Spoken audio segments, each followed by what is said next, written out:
સમાચારમાં આગળ વધીએ. અમદાવાદમાં ફરી કાયદો વ્યવસ્થાની સ્થિતિ કથળી છે. અસામાજિક તત્વોએ નારણપુરા વિસ્તારમાં આતંક મચાવ્યો. વરદાન ટાવર પાસે કારના કાચ તોડી લુખ્ખા તત્વો ફરાર થયા. પૈસાની લેતી દેતી મુદ્દે લુખ્ખા તત્વોએ કારના કાચ તોડ્યા. ટાવર નીચે પાર્ક કરેલી કારના કાચ તોડી જતા રહ્યા લુખ્ખા તત્વોને અસામાજિક તત્વોના તોફાનથી કાર માલિકોને ભારે નુકસાન પહોંચ્યું છે. નારણપુરા પોલીસે ઘટનાની તપાસ શરૂ કરી છે.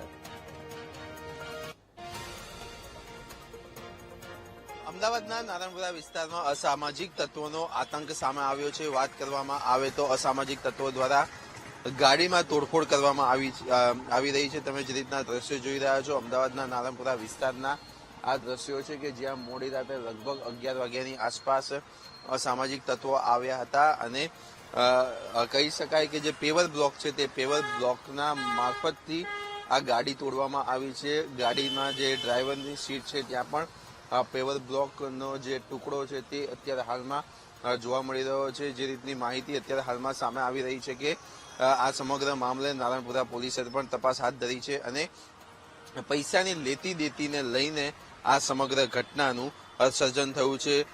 સાથે જ વાત કરવામાં આવે તો જે વ્યક્તિ પાસેથી પૈસા લેવાના હતા તેમની આ ગાડી નથી, પરંતુ તેમના બાજુમાં જે પડોશી છે તેઓએ એક જગ્યા ઉપર આ ગાડી મૂકી હતી અને જે અસામાજિક તત્વો આવ્યા હતા તેણે આ ગાડી તોડી હોવાની વાત અત્યારે હાલમાં સામે આવી રહી છે. પરંતુ વાત કરવામાં આવે તો આ સમગ્ર મામલે જેમની ગાડી છે અને જેમની સાથે અંગત દુશ્મની છે તેમની સાથે પણ વીટીવીએ સંપર્ક કર્યો હતો, પરંતુ અસામાજિક તત્વોનો આતંક એટલો બધો હોવાના કારણે કોઈ પણ વ્યક્તિ એક શબ્દ પણ બોલવા માટે તૈયાર નથી.